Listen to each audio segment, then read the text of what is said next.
Hi, and welcome to Lincoln County Connects Online. I'm Jason Parks, and I'm honored to have the opportunity to be your host today. I'm here with Dr. Bill Heath, Director of Lincoln County Schools, and we're going to have a conversation today about all that's going on in our school system. Dr. Heath, thank you so much. I know you're busy, and we just appreciate you giving us your time today. Well, absolutely, and anytime we can communicate with our constituents, I think it's a big thing for us to do, especially in today's time. Oh, absolutely. You know, there's a lot of folks that are watching, and 2020 has just been different for everybody. And I know it's also been very different for the school system as well. So can you tell us a little bit about how the school year has been different starting off this year than maybe in years past? Absolutely, absolutely. I'll start out by saying this is my 35th year as an educator, and I've been a superintendent since the year 2000. So 20 years as a superintendent, and there's been nothing like this. Yeah. This is it's the first time we've ever had to start a school year, and I say we meaning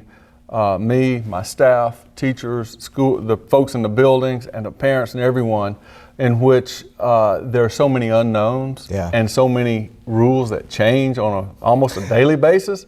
So it made it very difficult. We spent the entire summer planning our reopening plans, and I know we'll talk about it a little bit later, but last night we had a board meeting, and that board meeting we actually presented to the board some of the changes that we've had to make since they approved the plan. Yeah. So it's been a tough start in that aspect, and then once we got started, you know, I saw in the kids' eyes in the students' eyes a gleam of happiness of being in school that I hadn't seen before. You know, usually that first day of school is special. This one seemed to be more special. It had been 142 days since kids had been in school. And so they were back. And so because of that and seeing the kids' interactions, you know, we're going to do everything we can to make sure we offer that in-school option for our kids. But those first couple of weeks, back to your question, those first couple of weeks were tough because we experienced things for the first time. We experienced the first time we had to quarantine kids, the first time we had to do contact tracing and see who was exposed to a case. Even though those cases didn't start in our schools, you know, they came into our schools. So we had to address those. And that was very stressful. Number one, because it was so new. Number two, and because we were one of the first schools to open, it seemed like every media outlet within 100 miles wanted to shine a light on us and say, well, what are you doing about it, you know? So that happened, but you know, today we're finishing our 4th week of school, and it seems like everything has calmed down, has smoothed out. We're getting used to this new normal right now. Now, our teachers are still making adjustments, but as far as administrative level, I can say that. And so, you know, so how did the start of the school year go? It was a roller coaster in the beginning, and things are starting to level off now. I guess sort of like that airline pilot takeoff. You know, it's that while you're going down that runway, it's sort of stressful and you're climbing, but once you get up there, things level off a little bit, and I think that's where we are. Well, what would you say was the biggest surprise or the biggest challenge? I know you mentioned y'all planned all summer long. I mean, I know that there was a lot that went into this, and anytime we're in something new, there are surprises, there are challenges. What would you say was the biggest thing you or your staff has faced with this planning? I think that's a great question. In the planning, the biggest challenge was just simply the unknowns and the constant changes from all the different folks that made recommendations for us, whether it was CDC, Tennessee State Health, local health, TSSAA, you know, everybody had their recommendations that we had to incorporate into our plan. I'd say since we've started, the biggest challenge that we've run into is making sure that our buildings can be operational if we have a large percentage of faculty members who can't be there because they're quarantined. And 2 of our schools, South Lincoln and Flintville, were the first 2 schools that had cases in the community that came into the school. And I think through the leadership at those schools and through the determination of those faculty members, we were able to make school happen in situations that before school started, I would have said, I'm not sure we're going to be able to. But we did for those children and those parents who chose that in-school option. So to me, that was the biggest challenge we had. And it was also one of the biggest surprises that, hey, we were able to operate school if 25 to 30% of our faculty members have been quarantined and can't be there. They can still teach from home, telework, but we have to swarm the building with other personnel to make school happen.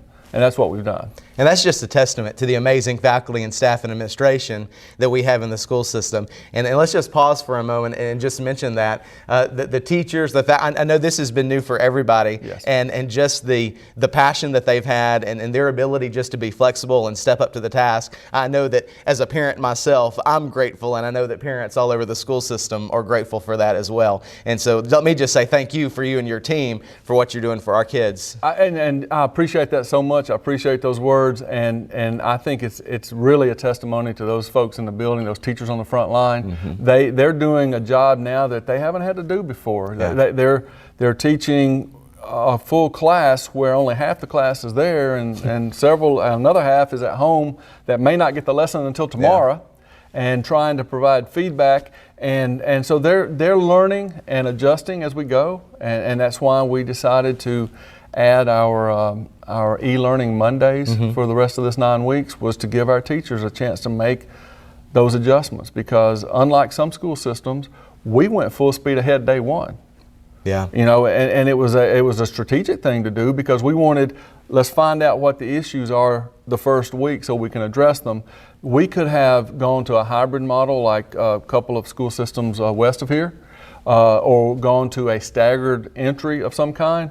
But we wouldn't have really run into those struggles until week 2 or week 3. Yeah.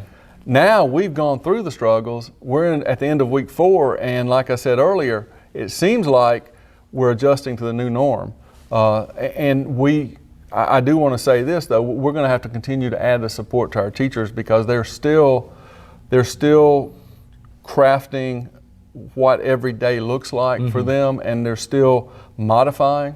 So in order to meet the needs of our kids, you know, we've had the highest test scores in South Central Core Region since 2016. Yeah. It's because of those teachers. So they want to continue to offer the very best education for our kids and to do the best job that they've always done. And so we want to be able to give them the resources, and with time being that most precious resource right now. Well, you know, you mentioned last night that there was a school board meeting. Yes. And so y'all are constantly changing and being flexible as things come up. Can you kind of share with us a little bit, what changes to the plan did you present to the school board last night? Sure. I took a two-pronged approach last night with the board. The first thing was, we went through the plan that we submitted and was approved at the most recent board meeting, and said, here's the things that we've had to adjust since that board meeting. And when they approved that plan, they knew we were going to have to make administrative adjustments. One was we changed our procedures for busing. Originally, we were going to have children's temperature taken as they got on the bus. Okay. Because of safety reason, Tennessee Department of Safety and some other folks recommended we not do that, because they didn't want a bus parked that long. They wanted the driver to be focused on driving the bus. And so we changed to saying, if you're going to ride a bus in the morning, you're going to have a mask. Okay. You know, and that way we didn't have to take the temperature as you're getting on the bus. And we could take temperature as you're getting off the bus at school. And the reason we didn't mandate the mask at the end of the day is because if you've made it through the entire day symptom-free, then there was no reason to mandate the mask, we felt, at the end of the day. Yeah. That was one of the big changes. The other changes that were on there were the changes from the CDC and the health department regarding who, you know, if someone, a student or staff member has a symptom, how long do they have to quarantine? You know, I stated many times over the last few weeks, last year we had 23,000 visits to our nurses in which students went home in our school system for the last 12 months we had school. Most of those 23,000 were able to come back in a day or two because their symptoms disappeared. Well, the rules for COVID-19 were, if you had one of those symptoms, you had to be out for 2 weeks. So we were having to send kids home with a cough, sore throat, sniffles for 2 weeks. Wow. And but that changed 2 days ago. We received notice that we could change that, and this was one of the big changes the board approved last night, was that a child who has a symptom or an adult who has a symptom that's called a low risk symptoms, and there's a list of them, then they could be quarantined as little as 24 hours and come back symptom free.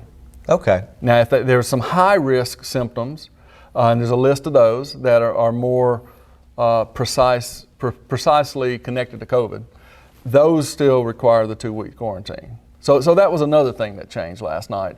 But the biggest change the board approved last night was the other avenue, the things that I asked them to change that we hadn't changed yet. And it actually impacted the structure of our plan. Our plan had 3 levels, and on level 1 was basically, it was determined by having a certain number of active cases in Lincoln County proper, and if we were below that amount, we stayed in level 1, and for all of our operations, there was a list of things. And then if we actually went over that number, which was 173 active cases, up to 344 active cases, we would automatically move to level 2, which was a hybrid, 2 days a week. We eliminated all of that. We eliminated the numbers, we eliminated the hybrid. For 2 different reasons. The hybrid, which was the way we described it, was half the students would be in school Monday and Tuesday, the other half on Thursday and Friday. The 3 days they're not there are e-learning days. We couldn't figure out how to properly give the students the education, the instruction, and the academics that they needed by running that model. So we didn't like that model. We thought we might have to have it for social distancing reasons, and that's why it was in there. But what we have discovered since the beginning of school is, since we could run schools in such adverse conditions, as I mentioned at Flintville having almost a third of their faculty out, we wanted to eliminate that hybrid as an option, and we wanted to eliminate the automatic lever points where we go from level 1 to level 2 to level 3, because that was a district-wide thing. If we had gotten to a certain number, our whole district was going to change. What we've decided is it's more beneficial to evaluate every school on a case-by-case basis and look at, if we get an outbreak in a building, maybe that's the school that needs to go virtual and the rest of the county can stay in person. We could even, I don't want to eliminate the situation where we could look at one of our K-8 buildings, and if there's an outbreak in the middle school wing, that maybe the middle school has to go virtual, the rest of the building stays. I mean, that could happen. The rest of the building could stay could stay in person. So we wanted to eliminate those automatic lever points and eliminate the hybrid as an option. And so that was the big thing they did last night. So we're not going to be looking at the active cases countywide anymore. Those numbers will not have any meaning for us.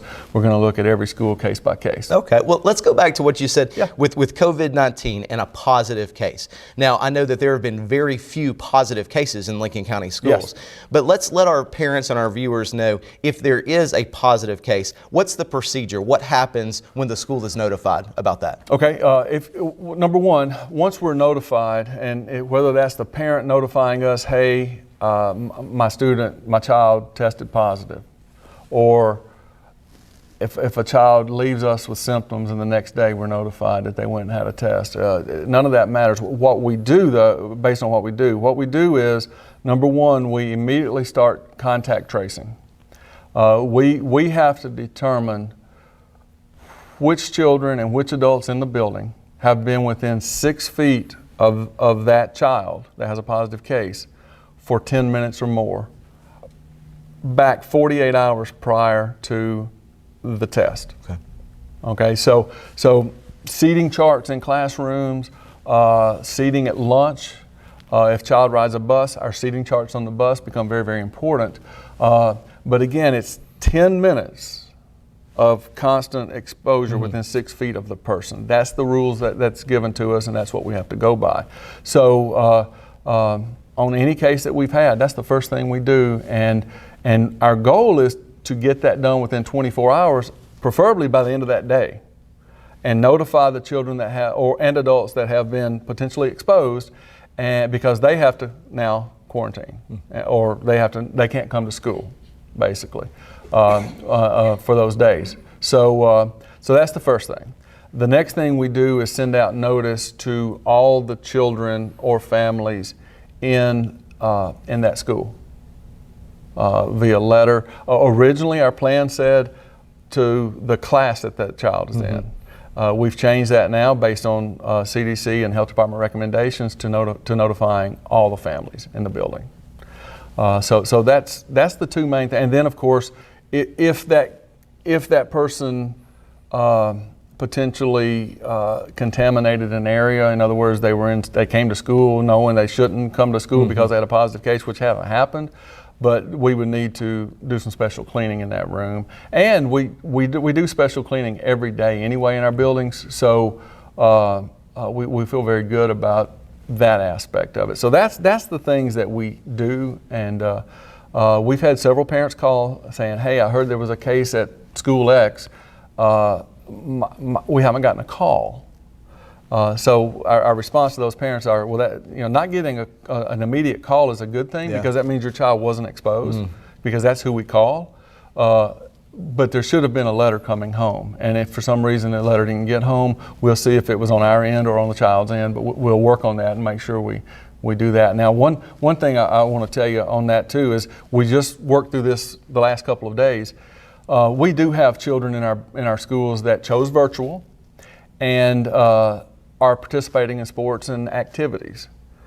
Well, when a letter goes home at school, that child's not at school, so that letter hasn't been going home. So we sort of said, there's some parents that have kids coming in after hours for activities that aren't finding out if there was a case at the school. So adjustment number one is we're looking for a way to make sure we notify those parents too, because they've chosen to still be connected to that school. Well, speaking of activities and athletics, I know there are a lot of us that are excited that athletics are being played, but I also know that there are some changes in how athletics are done, especially for spectators. Yes. Can you kind of let everyone know, if they were to go to a Falcon football game, for example, what would be different right now in this season? Sure. TSSAA has given us guidelines. And the guidelines are as such. Number one, you have to have a mask on to enter the stadium. Number two, temperature checks upon entering the stadium. The TSSAA did put a little further guidance out about the use of the mask. If you're not sitting within 6 feet of anyone or only sitting within 6 feet of your family members, you may not have to wear a mask. If you're going to project your voice and yell, like most people do at a football game, the TSSAA said you need to be within 20 feet of somebody. If anybody's within 20 feet of you, if you're going to do that, you need to. But nobody's going to yell, right? No. But and then we ask folks to social distance while at the stadium. Now that's very difficult. Most people at the stadium, we have a lot of adults at the stadium. We can make sure they got a mask when they come in. We can make sure we do the temperature checks, and we can make sure we say over and over again, please social distance. And as far as anything else you might see different, one thing I'd like to know is, one of our mottos that we started back when I got here was #1LC. And that's where we try to work together as a school system. Even though we're 6 or 7 different schools, at the end of the day, we're one school system, and working together, we can raise us all. Just in athletics, just to give you an example, I think there are going to be 15 middle school football games this year that are going to be played in the pit, simply because middle schools stadiums are much smaller, and they can spread out and social distance better, and we can get more folks there. We were going to have to really limit the game at some places. So that's number one. Number two, volleyball. Right now, volleyball is going on. Some of the schools are starting to use the gym here at LCA as a gymnasium for volleyball because it's bigger and they can get more spectators in there and that can social distance while watching the events. We had a game here last night actually. So kudos to our schools, our school communities for working together and helping each other out in this case. And I've had, I'm not going to name schools and name principals, but I've had principals offer their facilities to other principals if needed because of size, which makes the superintendent feel good. That's right. Yeah. That's great.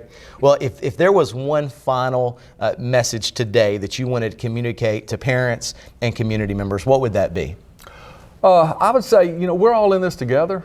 It's new for everyone. Nobody asked for this. Nobody asked for COVID-19. Parents didn't ask for it. Students didn't ask for it. Educators didn't ask for it. But once we started school this year, and like I said earlier, seeing the gleam in the eyes of the kids as they were arriving to school, and seeing how happy some of the parents were after they dropped their kids off at school. That was good. Seeing the interaction of our kids at events, we owe it to the kids to do everything we can to have in-person school as a major option for our kids.